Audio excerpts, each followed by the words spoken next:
Gálatas, capítulo 6, verso 11 em diante. Vamos encerrar esse capítulo agora, essa série que nós fizemos, capítulo 5 e 6. Lembrando, eu só lembrei aqui, primeiro que logo eu vou apresentar, se der certo. Eu estou conversando com um amigo meu, chamado Alberto Pessoa, ele é pastor lá no interior de Cuiabá. Ele deve trazer uma palavra, deve ser gravada essa palavra, obviamente ele não pode estar conosco, mas é uma pessoa que vale a pena ouvir, envolvido na área de missões há muitos anos. Então eu devo trazer, se ele conseguir gravar do jeito que eu pedi para dar uma palavra para vocês, eu apresento aqui quem ele é, tá bom? Só para lembrar aí que ele deve aparecer esses dias logo no vídeo, tá? E também essa semana, antes que eu esqueça, é uma semana que eu vou tentar descansar, tentar desligar. Ainda fiquei com duas coisas para fazer, mas eu vou tentar desligar. O resto eu consegui resolver, justamente para eu respirar, vou desconectar, tá bom? De maneira que, se alguns dos irmãos precisarem de algo nesta semana, o conselho está orientado, pode ligar para qualquer um dos irmãos do conselho, que eles prontamente vão atender a necessidade da igreja, tá certo? Tá bom? Então, ore por mim, agradeço aí, preciso descansar um pouquinho, só uma semana, e aí volto com todo vapor, com a graça de bom Deus, na próxima semana, tá bom? Muito bem, Gálatas, capítulo 6, verso 11 em diante, a palavra de Deus diz assim: Vede com que letras grandes vos escrevi do meu próprio punho. Todos os que querem ostentar-se na carne, esses vos constrangem a vos circuncidar, somente para não serdes perseguidos por causa da cruz de Cristo. Pois nem mesmo aqueles que se deixam circuncidar guardam a lei. Antes, querem que vos circuncideis para se gloriarem na vossa carne. Mas longe de mim esteja gloriar-me, senão na cruz de nosso Senhor Jesus Cristo, pela qual o mundo está crucificado para mim e eu para o mundo. Pois nem a circuncisão é coisa alguma, nem a incircuncisão, mas o ser nova criatura.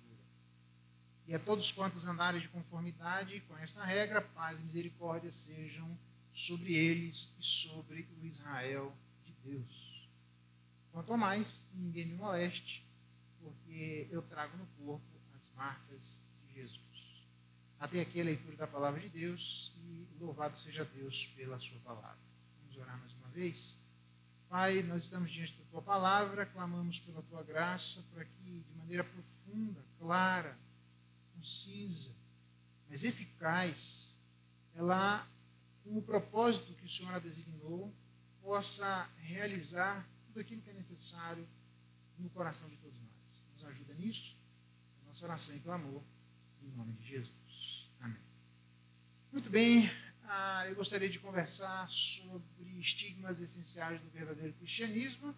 É óbvio que eu estou continuando aqui aquela argumentação lá do capítulo 5 de liberdade. Eu não, Paulo que está continuando, né, o assunto de liberdade, onde ele fala que a gente deve servir em amor, cheio do Espírito Santo, e aí dá aquela quantidade de características para demonstrar como é que a gente sabe quem serve em amor é cheio do Espírito Santo.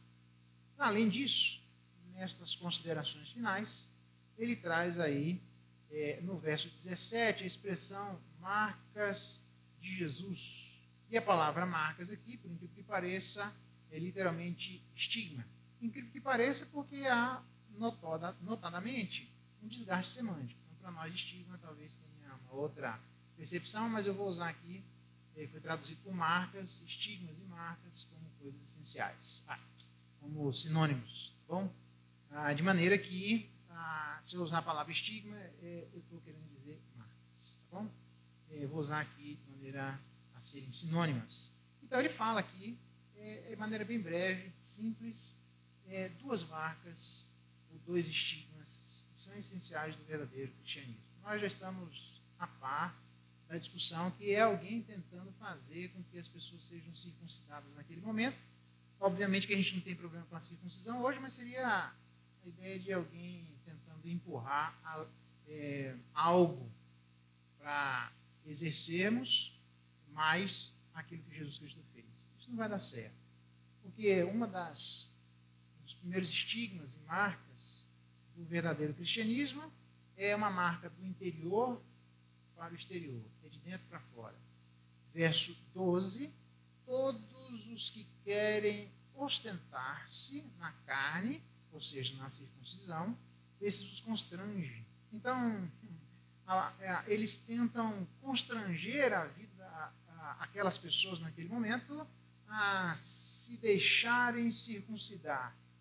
Porque era o grande mote de que ninguém entraria no reino do céu se não fosse circuncidado. Naquele momento, para nós não. Mas a ideia de constrangimento, literalmente, é forçar alguém, instigar, impelir, obrigar pessoas a fazerem algo sem que as mesmas estejam absolutamente...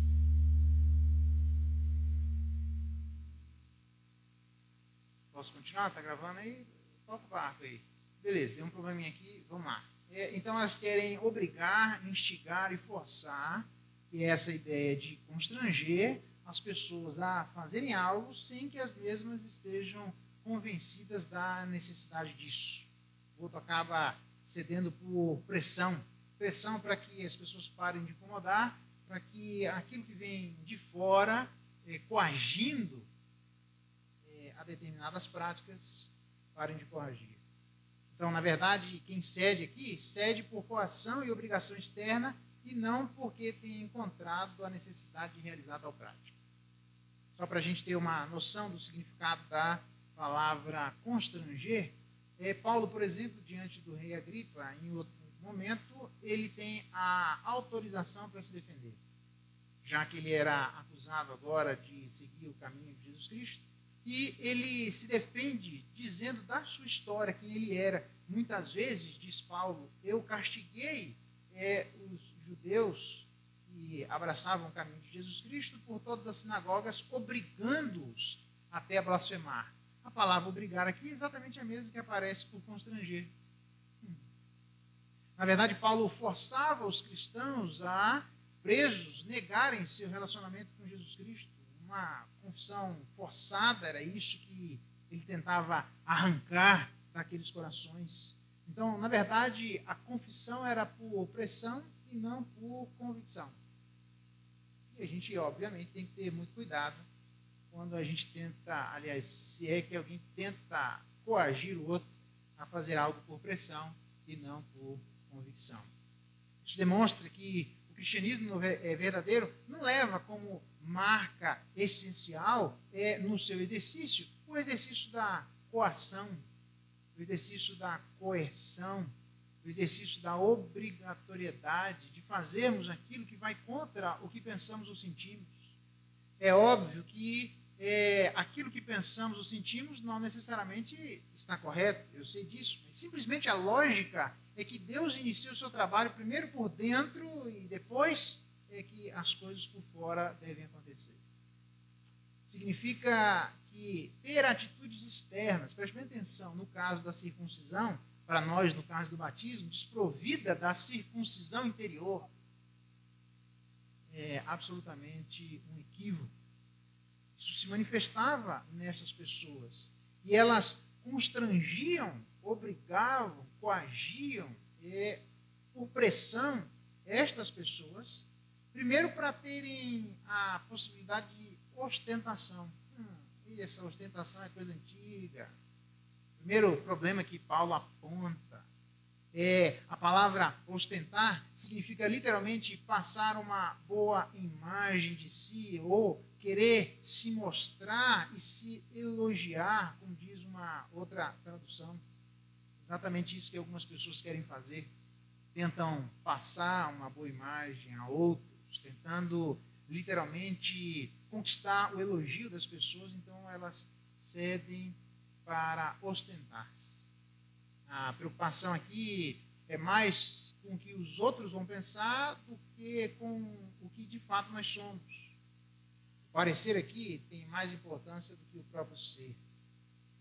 Alguém comentando essa passagem diz assim: eles estavam ansiosos em parecer respeitáveis quando estivessem face a face com outros judeus, os quais nem sequer nominalmente aceitaram Jesus Cristo. Estão tentando outra vez cair nas graças de seus velhos conhecidos e amigos, através da atitude de enaltecer a circuncisão como se ela fosse a coisa mais importante da cruz de Cristo. Causar uma boa impressão era esse o objetivo. Eles tentavam, de acordo com Paulo, para se gloriarem na vossa carne. É isso que está escrito lá no verso 12. Os que querem ostentar-se na carne. Pois literalmente este é o desejo, querem que vos circuncideis, diz o verso 13, para se gloriarem na vossa carne. É bem verdade que um determinado símbolo jamais deve servir como substitutivo, ou jamais deve ser um símbolo destituído de significado, vazio e oco no seu interior. A marca interior sempre vem em primeiro lugar. As coisas que acontecem de nós sempre vêm em primeiro lugar. Para demonstrar exatamente este ponto, que eles estão equivocados, Paulo vai defender na carta aos Romanos, lá no capítulo 4, citando Abraão, que era um dos grandes heróis, entre aspas, dos judeus, dizendo que eles mesmos não conheciam o Antigo Testamento, porque Abraão primeiro recebeu a justificação e 14 anos depois é que ele é circuncidado.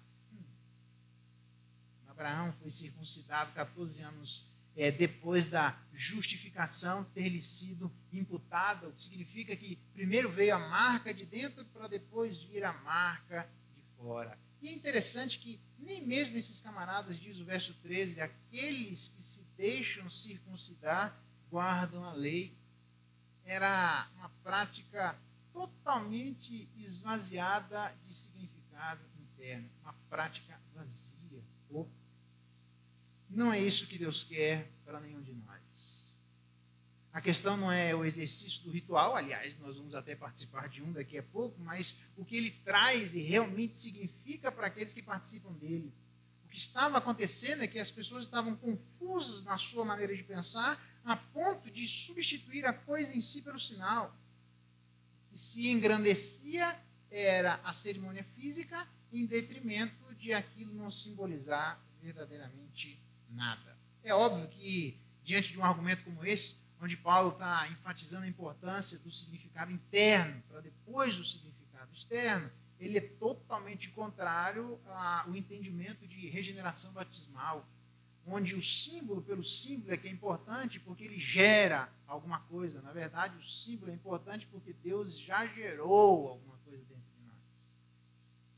O apóstolo, com isso, espera que seus algozes, além de não exigirem aquilo que Deus não exige, também revejam seus próprios corações. Já dá para ir vendo onde é que nós vamos chegar. Porque o ser nova criatura é algo que é absolutamente importante e que nenhum ser humano pode realizar.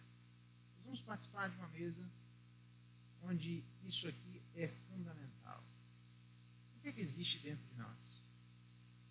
Na verdade, ele vai dizer assim, Jesus Cristo: visto que esse povo se aproxima de mim, e com a sua boca e com seus lábios me honra, mas o seu coração está longe de mim, e o seu temor para comigo consiste só em mandamentos de homens que maquinalmente aprenderam. Não adianta nada chegarmos até a presença de Jesus Cristo cheio de rituais, chegarmos até a presença de Cristo cheio de símbolos, cheio de questões externas, quando estas coisas elas não vêm justamente na prática de pessoas que encontraram ressonância no coração, encontraram como resultado daquilo que Deus operou dentro de cada um de nós o desejo de participarmos disso.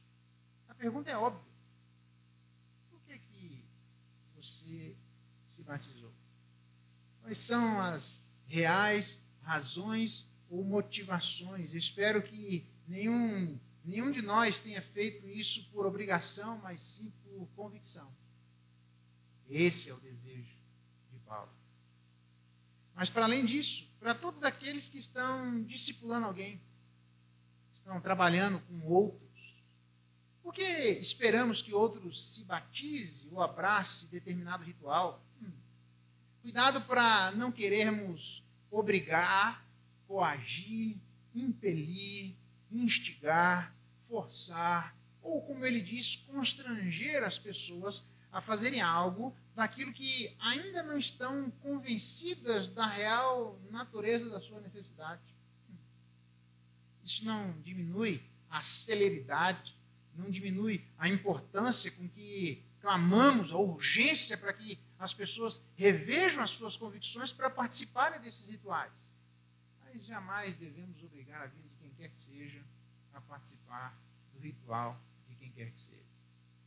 Então, eles faziam isso, primeiro para a ostentação, era por isso que eles constrangiam os outros, e depois por medo da perseguição. Está lá escrito no verso 13, desculpa, verso 12, somente para não serem perseguidos por causa da cruz de Cristo. É por isso que eles estavam constrangendo outros, não só para ostentar, causar uma boa impressão, mas para evitar uma perseguição.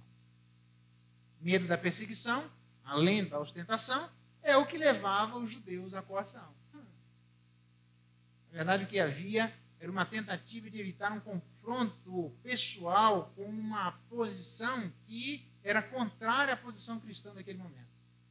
Temiam ou a perseguição política ou o confronto com Paulo.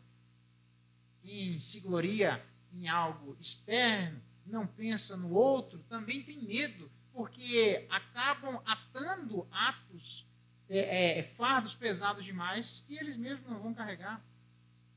A verdade é que o medo da perseguição era medo de perder antigas amizades, medo de ameaças, medo de calúnia, medo da falta de prestígio, medo da possibilidade do ostracismo, onde era exercida a exclusão de um partido político em que eles participavam, medo de perder a honra ao mérito, medo da repulsa, medo do afastamento, do possível isolamento de determinados grupos, medo das perseguições físicas ou mentais, como nós percebemos serem existentes e reais na carta aos Hebreus. O que se busca desesperadamente aqui é uma espécie de meio termo ilegítimo. Busca-se uma posição de esquiva, de se escoimar, se esquivar das responsabilidades de dizerem aos quatro ventos da nossa relação pública com Jesus Cristo, da mesma forma que ele, historicamente, sempre disse aos quatro ventos da relação pública que ele tem com o seu povo. O desafio é dizer que ama Cristo, levar outros a fazerem o mesmo por convicção, mas jamais por obrigação. Na verdade, eu me lembro, tem vários exemplos dessa tentativa de coerção. No Brasil colônia, as pessoas recebiam a ceia pelos jesuítas, com a ceia numa mão e a arma na outra mão, dizendo para os brasileiros: vocês querem cear? E aí dizem os livros de história que era um comportamento como de espelho. Claro, ufa, nossa, que maravilha, mas por dentro que não significava nada. Eles estavam destituídos de significado, ou melhor, de convicção no coração deles do significado daquilo. Isso não tem função. Nós devemos evitar esse tipo de postura. Ou, quem sabe, nós olharmos o exemplo de Felicidade grávida no século em que foi nomeada a Era das Trevas. Uma pessoa que ama Jesus Cristo a despeito das pressões, intervenções externas e dificuldades e perdas. Felicidade, uma mulher, e a tal ponto era a sua convicção que as pessoas durante a noite diziam para ela: Felicidade, abandona isso, não vai dar certo, você está grávida, todo mundo vai entender. As minhas lutas são as lutas de Cristo e Ele vai batalhar as minhas batalhas. E ela vai e colocam naquelas cadeiras, tipo cadeira de poltrona, cadeira de rei, assim, sabe? Aquelas cadeiras grandes, mas de ferro, em brasa. Mandam ela sentar na cadeira em brasa e dizem, você nega a fé em Jesus Cristo? Ele diz, não.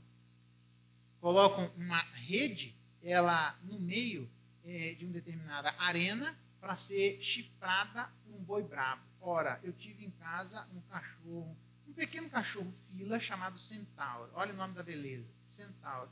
Rapaz, nunca minha casa foi roubada enquanto o Centauro estava vivo. Era só um cachorro, você imagina um boi bravo.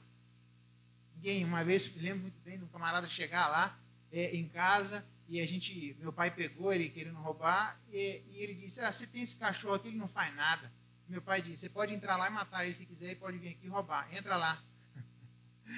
E o cara rateava, pode entrar, entra aí no canil do Centauro. Veja se você consegue ficar aí por algum tempo. O cara foi embora. E o Centauro não era um boi bravo. Depois dela ser chifrada com as costas todas e a pele toda quase que arrancada por ter sido sentada numa cadeira de ferro em brasa, perguntaram para a Felicidade que estava grávida, quase de 9 meses. Você nega Jesus Cristo? Não, não nego. Então ela foi para ser sacrificada pelo carrasco. Nem o carrasco, acostumado a matar, teve coragem de matar a Felicidade. E ela, por convicção daquilo que estava fazendo, pegou a espada da mão do carrasco e se matou. A gente tem que aprender a fazer as coisas por convicção e não por obrigação. Não por coerção. Não por constrangimento. Na verdade, a carta de Tiago vai demonstrar que na história ele foi acusado de andar no caminho do cristianismo, na época que o cristianismo recebia uma perseguição aviltante. Eu sei que toda perseguição é aviltante, eu entendo, mas aquela era bárbara. E naquele momento ele apresentou a sua defesa perante o seu acusador. Ele estava lá com testemunha, deram a palavra para ele, ele apresentou. Foi tão grande a convicção do camarada que o acusador retirou a sua acusação, abraçou a fé que Tiago apresentou e que ele levou perante os juízes para poder matar Tiago e morreu junto com Tiago. Convicção, irmãos. É isso que Deus espera daqueles que andam na sua presença. Convicção. Você batizou por quê? E você não batizou por quê? Uma boa pergunta. Para sabermos a real razão de por que nós fazemos o que fazemos e a real razão de por que nós não fazemos o que não fazemos. Por que isso aqui é importante? Porque primeiro vem dentro, depois vem fora. Primeiro o interior, depois o exterior. Por isso eu falo tanto da importância do mundo interior, da importância do estado do nosso coração, da importância de percebermos a saúde existente dentro de nós. Porque nessa estigma ou marca essencial do verdadeiro cristianismo, se encontra a primeira marca que vem de dentro para fora. Jamais a gente deve constranger alguém para ostentação ou para perseguição, mas deve ser por convicção. Segunda coisa e última é graça, irmão, não mérito. Verso 14, Paulo vai terminando as suas considerações. Longe de mim gloriar-me, senão na cruz de nosso Senhor Jesus Cristo, pela qual o mundo está crucificado para mim e eu para o mundo. É literalmente o que ele demonstra que o mantra judaico não cristão naquele momento é: se não vos circuncidardes, não podeis ser salvos. E Paulo entende que aquilo ali era desnecessário, porque Cristo era a nossa circuncisão. Não havia mais a necessidade de guardar a lei. Nem os camaradas que se deixavam circuncidar estavam guardando a lei. Era uma prática completamente oca, sem significado algum. O grande problema com a cruz de Cristo é que as pessoas querem acrescentar algo à cruz de Cristo porque ela fala muito mais de nós do que nós mesmos. Por exemplo, Cristo morreu por nós na cruz, por sermos nós pecadores, fazendo-se maldição em nosso lugar. Isso é desagradável. Desagradável ouvir que nós somos pecadores. Desagradável ouvir que estamos sob a maldição da lei de Deus e que nós não podemos salvar-nos a nós mesmos. Porque se fosse importante, além daquilo que Jesus Cristo fez, algo que viesse da parte de qualquer um de nós, Paulo diz, não anulo a graça de Deus. Pois se a justiça é mediante a lei, segue-se que Cristo morreu em vão. Ou ainda ele diz, não ponho de lado a graça de Deus, pois se a justiça vem mediante a lei, Cristo morreu inutilmente. Está lá no início da carta de Gálatas. Então, toda vez que nós olhamos para a cruz de Jesus Cristo, pelas quais nós entendemos que primeiro vem um movimento de dentro para depois de fora, entendendo que é graça, puramente graça de Deus, nós precisamos olhar como se ela fosse um espelho demonstrando quem nós somos e como nós nos encontramos.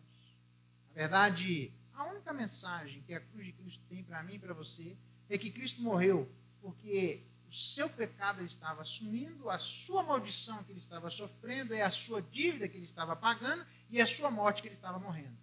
Se quiser, eu me coloco no meio. É óbvio. É o meu pecado que ele estava assumindo, é a minha maldição que ele estava sofrendo, é a minha dívida que ele estava pagando e é a minha morte que ele morreu. Na verdade, o pecado era seu, a maldição era sua, a dívida era sua e a morte também era sua. O pecado é meu, a maldição também é minha, a dívida também era minha e a morte também era minha.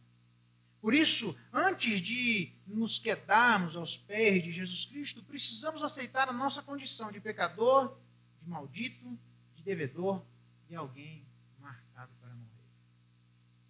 Isso é graça e não mérito.